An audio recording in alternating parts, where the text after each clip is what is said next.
Good morning, viewers. You're now watching Hornbill TV's Morning Pulse. BJP MLA Mridul Datta backed the One Nation, One Election proposal, saying it would reduce election-related expenditure and ease the government's financial burden.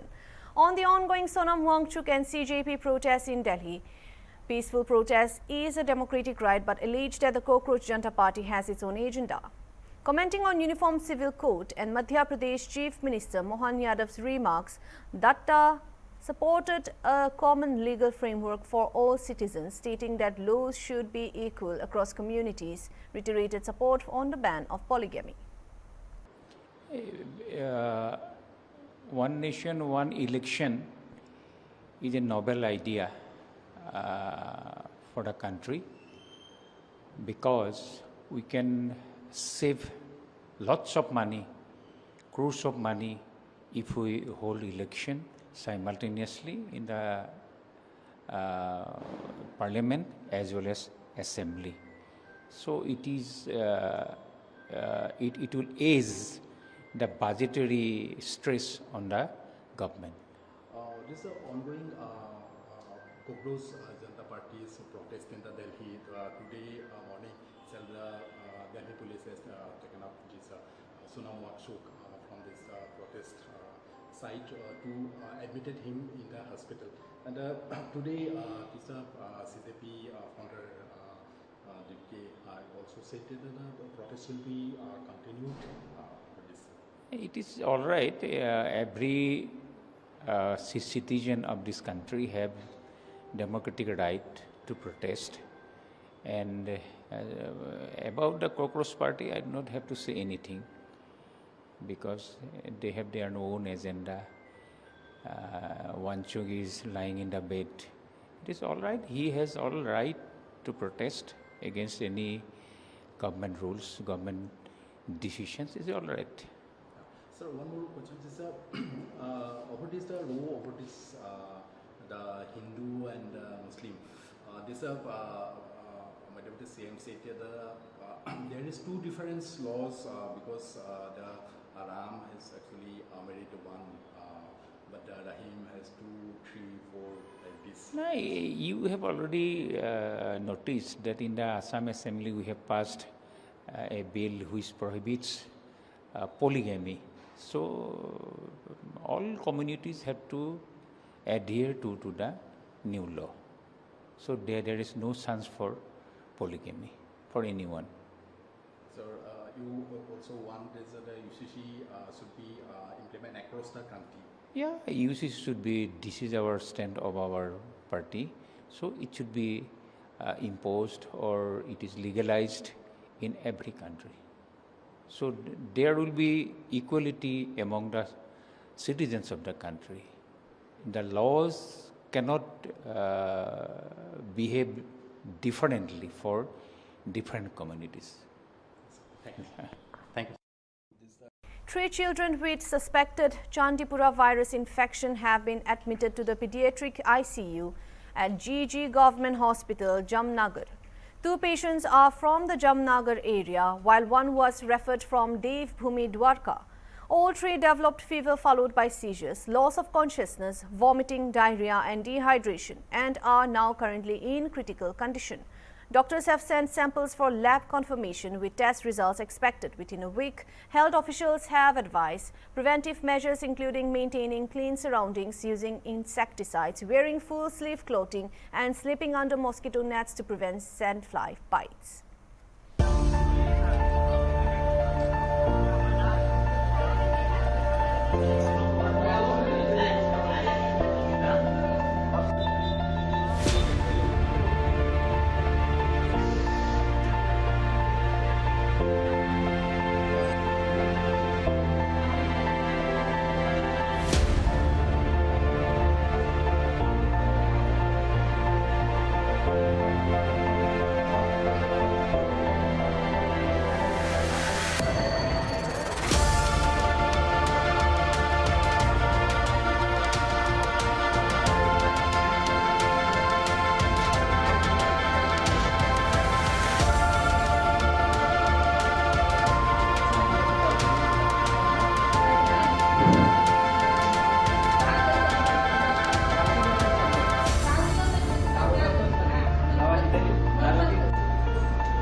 आज रोज जीजी hospital में बाल रोग विभाग में 3 दर्दी दाखिल है जो तमाम चांदीपुरा वायरस के शंकास्पद केसेस है। और चांदीपुरा वो इसमें से 2 केस है वो दिग्जाम सर्कल विस्तार के हैं और एक केस है वो द्वारका डिस्ट्रिक्ट से रिफर हुआ है। तमाम तीनों पेशेंट्स में सिम्टम्स, कॉमन सिम्टम्स वही है कि तीनों को 2-3 दिन से बुखार आता था, उसके बाद उसको मिर्गी का दौरा जिसको खींच बोलते हैं ऐसा हुआ और फिर उसको वो तीनों बेहोश हो गए और साथ में उल्टी भी होती है, कई बच्चों को साथ में झाड़ा भी होता है, दस्त भी होता है। और तीनों बच्चे हैं अभी थोड़े सीरियस है, वो तीनों हमारे PICU इंटेंसिव केयर यूनिट में भर्ती है। सब डॉक्टर उनकी सारवार कर रहे हैं और ये सब है वो शंकास्पद है, कंफर्म केस नहीं है। उनको कंफर्म करने के लिए हमने तीनों के डिफरेंट अलग अलग जात के सैंपल भेजे हुए हैं जिसका रिपोर्ट हमको 1 हफ्ते में मिल जाएगा और बाद में ही हम कंफर्म कर सकते हैं। ये सस्पेक्टेड चांदीपुरा वायरस है, उसको फैलाने से हमें प्रिवेंट करना है तो हमें आजू बाजू के विस्तार में जो गंदगी होती है उसको क्लीन करना है और जंतुनाशक दवा का छिड़काव करना है और उसके साथ जो बच्चे हैं, स्कूल गोइंग बच्चे हैं, उनको फुल स्लीव के कपड़े पहनने चाहिए और सोते समय मॉस्किटो नेट वगैरह यूज़ करना चाहिए जिस तरह से वो सैंड फ्लाई जो काटती है वो नहीं काटे, इस तरह के हमें मेजर्स लेने चाहिए। जैसे इसलिए हम इस तरह से हम जो चांदीपुरा वायरस का जो सैंड फ्लाई है वो उसका बाइट होने से हम बचा सकते हैं। इस तरह से हम रोग फैलाने से अटका सकते हैं। Chandipura virus CHPV is a rare but potentially fatal virus belonging to the Rhabdoviridae family, and it primarily affects children under 15 years of age and can cause acute encephalitis syndrome (AES), which is a severe inflammation of the brain. The virus was first identified in 1965 in Chandipura village, Maharashtra. Spreads mainly through the bite of female sandflies. Mosquitoes and certain other insects may also play a role, but sandflies are considered the primary vector. The symptoms of this virus are sudden high fever, severe headache, vomiting, diarrhea, seizure, convulsions, altered consciousness or unconsciousness, irritability, dehydration, rapid progression to encephalitis in severe cases. Symptoms of Chandipura virus can also worsen rapidly, often within 24 to 48 hours of onset. In severe cases, the virus can cause brain inflammation, which is encephalitis, leading to serious neurological complications. Young children are particularly vulnerable, and delayed treatment can significantly increase the risk of death. Now, there is no specific antiviral treatment for Chandipura virus, but management focuses on supportive care, including treatment in the PICU or ICU, controlling seizures, administering intravenous fluids to prevent dehydration, providing oxygen or ventilator support when necessary, and closely monitoring the patient's neurological condition. To reduce the risk of Chandipura virus infection, health experts advise keeping surroundings clean to eliminate sandfly breeding sites and using insecticides wherever recommended by health authorities. Children should wear full-sleeved clothing, particularly during dusk and dawn when sandflies are most active, and sleep under mosquito nets or fine mesh bat nets. Parents are also urged to seek immediate medical attention if child develops a fever followed by seizures, vomiting or altered consciousness, as early treatment can be critical. Heading on to the next news, from Thiruvananthapuram, where CPIM leader K.N. Balagopal defended the Kerala government's move to grant constituent college status to 2 prominent educational institutions, alleging that criticism of the decision is politically motivated. There is a move from the state government to give constituent college status to 2 prominent education institutions. One is Trivandrum Engineering College, that is CET, and another is Thrissur Medical College.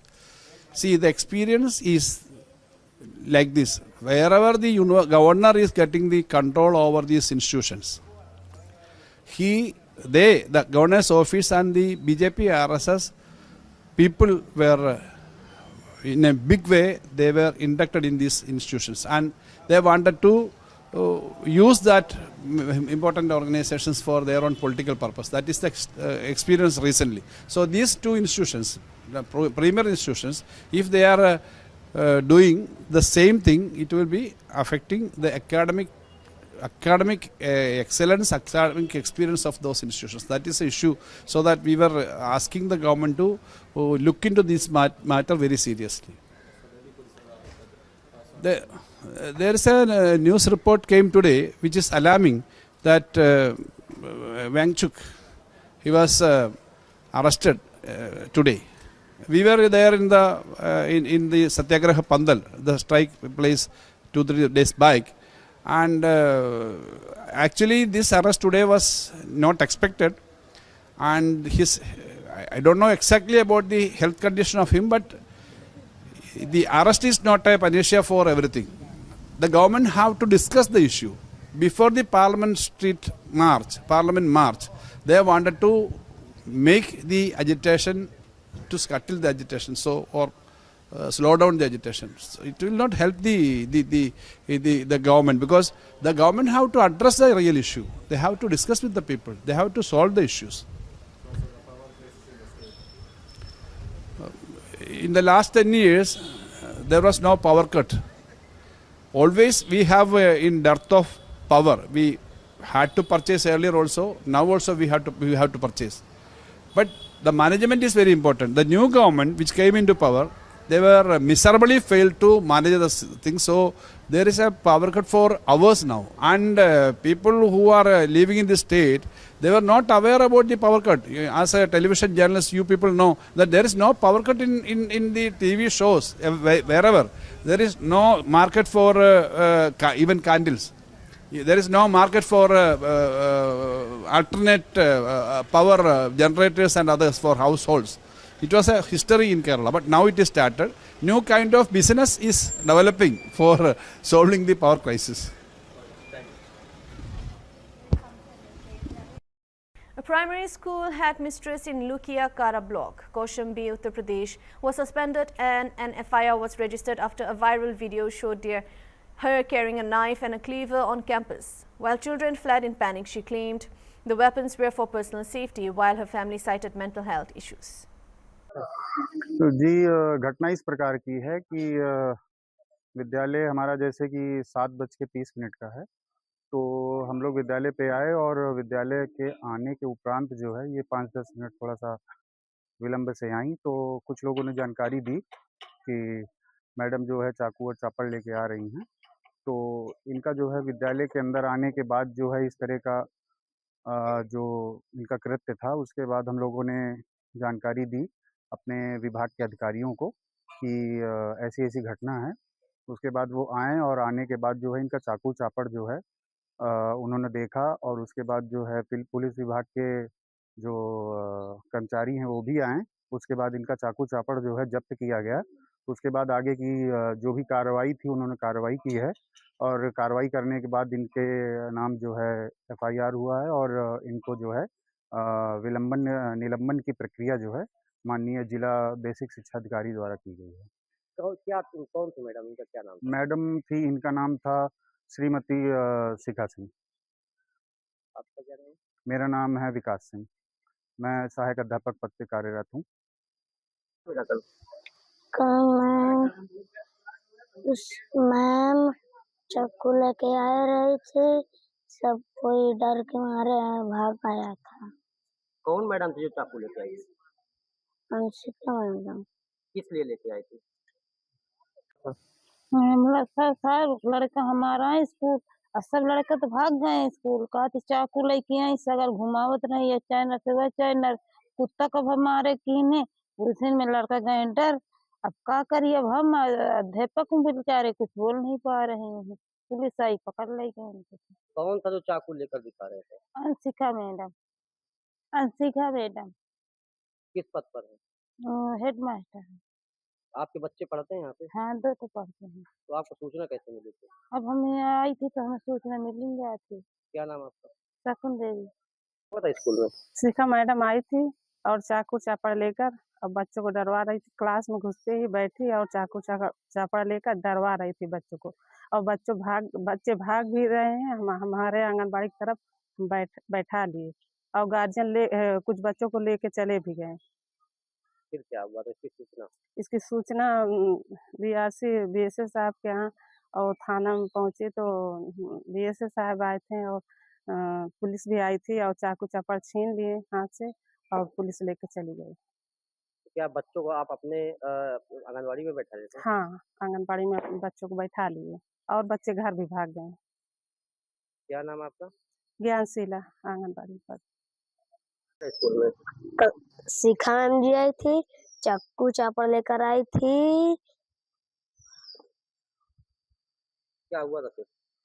Sir police I, sir police उनको sir पकड़ ले गई। चाकू चापड़ लेकर madam क्या कर रही थी? सर बच्चों को डरवा रही थी। फिर क्या हुआ था? फिर तुम लोग क्या कहाँ गए थे? सर आंगनबाड़ी में सर हम भाग गए थे। फिर सर पुलिस आई, सर उनको सर शिखा मैम जी को पकड़ ले गई। क्या नाम है तुम्हारा? Sir supreme. स्कूल में सर हुआ था जब आए थी मैडम चाकू चापड़ ले करके, यहाँ बैठे थे, बच्चों देख के वहाँ भाग के हमारे तरफ आंगनबाड़ी में और डर के मारा हम ही भाग गए उधर। और चाकू चापड़ जब बैठे बैग में से निकाले देते थे, लड़का भी डर गए, मास्टर भी डर गए। भाई कुछ भी कर सकती है मैडम, मार देती है, फेंक के मार देती है तो क्या कर लोगे। इसलिए सब बच्चे हमारे तरफ बैठे थे और मास्टर साहब डर गए तो पुलिस का सूचना दिया, आपको सूचना दिया और अधिकारी भी बीएसए साहब को सूचना दिया। सब लोग आ गए थे। जब आए थे साहब तो अब चाकू चाकर भी डर के मारा नहीं लेते आए। चाकू तो बोल रहे थे कि हमको जो मारेंगे गाली देंगे हम तो काट डालेंगे। इसलिए बच्चे लोग भाग गए थे, हम भी भाई डर के मारे उधर चले। कौन थी जो चाकू चापड़ लेकर आई थी? आए शिखा सिंह मैडम ना। क्या शिखा हुआ सिंह था फिर मैडम, उसके बाद? पुलिस वगैरह आई थी? पुलिस वगैरह आए थी, उसको समझाते थे, वो तभी बोलती थी कि मैं किसी को नहीं डरता, मैं किसी को नहीं डरता। फिर क्या कार्रवाई हुई? क्या कार्रवाई भाई उसकी, क्या कार्रवाई भी लिखा पड़ी भाई और क्या कार्रवाई है, मुकदमा दायर हो जाए तो सस्पेंड हो गई सर यहाँ से। क्या नाम आपका? हमारा नाम उषा देवी। इसमें क्या घटना हुई थी? विद्यालय उपस्थित होने के बाद प्राथमिक विद्यालय डोरमा के शिक्षाविद दीपक कुमार जी द्वारा मुझे फ़ोन से सूचना दी गई कि आपके विद्यालय की इंचार्ज प्रधानाध्यापिका श्रीमती शिखा सिंह अपने हाथ में चाकू और चापड़ लेकर लहराते हुए आ रही हैं, आप लोग सतर्क रहिएगा। उसके बाद मैडम जो है विद्यालय में चाकू और चापड़ लिए हुए प्रवेश करती हैं कुछ देर बाद। उसके बाद क्लास में जो है चाकू और चापड़ लहराते हुए स्टाफ और बच्चों को डराती धमकाती हैं।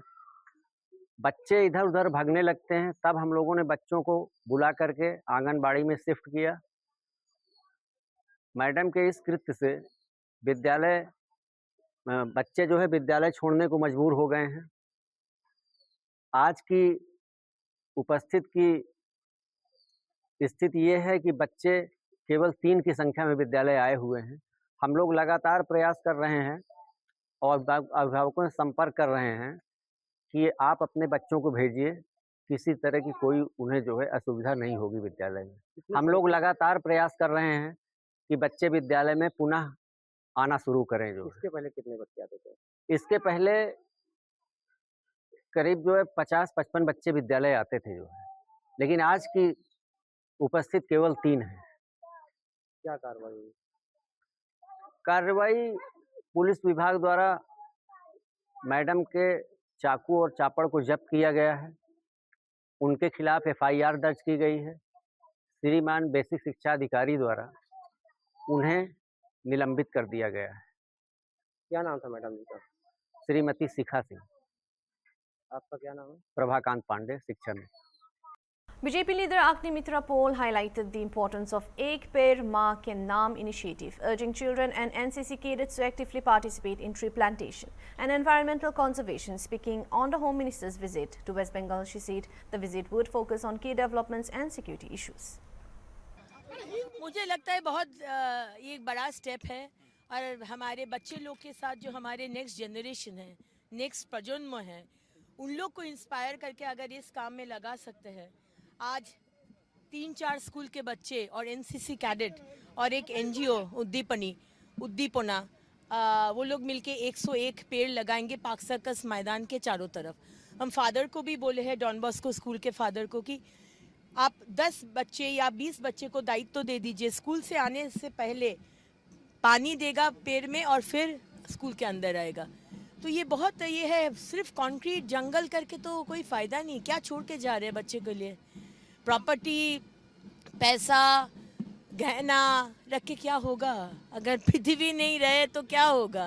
गृह मंत्री का दूसरा दौरा है, ये 3 दिन बंगाल में है, आज दूसरा दिन है मैम। कितना अहम है बंगाल के लिए जब से? बहुत अहम है, क्योंकि आज माननीय गृह मंत्री जी आए हैं। एक तो अमूल फैक्ट्री का शिलान्यास वो करेंगे, 700 करोड़ का शिलान्यास, और हमारे जो इंटरनेशनल फेंसिंग और चिकन नेक का जो सिक्योरिटी इशू हुआ था, 15 साल से बार बार सुप्रीम कोर्ट बोले पिछला सरकार को, नहीं कुछ नहीं किए, सिर्फ राजनीति किए वो लोग।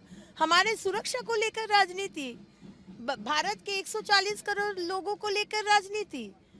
अगर यूक्रेन जैसा हो गया, अगर ईरान जैसा हो गया, कहाँ जाएंगे आप लोग? तो आज देखिए माननीय गृह मंत्री पहला दिन से हमारा कैबिनेट जो मीटिंग हुआ फर्स्ट, माननीय मुख्यमंत्री उसमें ये फर्स्ट डिसीजन था कि बीएसएफ को ज़मीन देना है इंटरनेशनल फेंसिंग के लिए। तो ये सबसे बड़ा इम्पोर्टेंट बात है। देश का सुरक्षा, राज्य का सुरक्षा सबसे पहले, फर्स्ट प्रायोरिटी। सिर्फ चिकन लेकर नहीं, साथ ही में जो नया बिल एंटी सोशल के लिए बंगाल आप लोगों का सरकार ला रही है, उसके ऊपर भी चर्चा होगा। बहुत महत्वपूर्ण लग रहा है ये बिल, क्योंकि सिद्दीकुल्ला चौधरी जैसे लीडर्स जो पहले बुलाता है कि 1 crore. That's all for now. Thank you for watching Hornbill TV.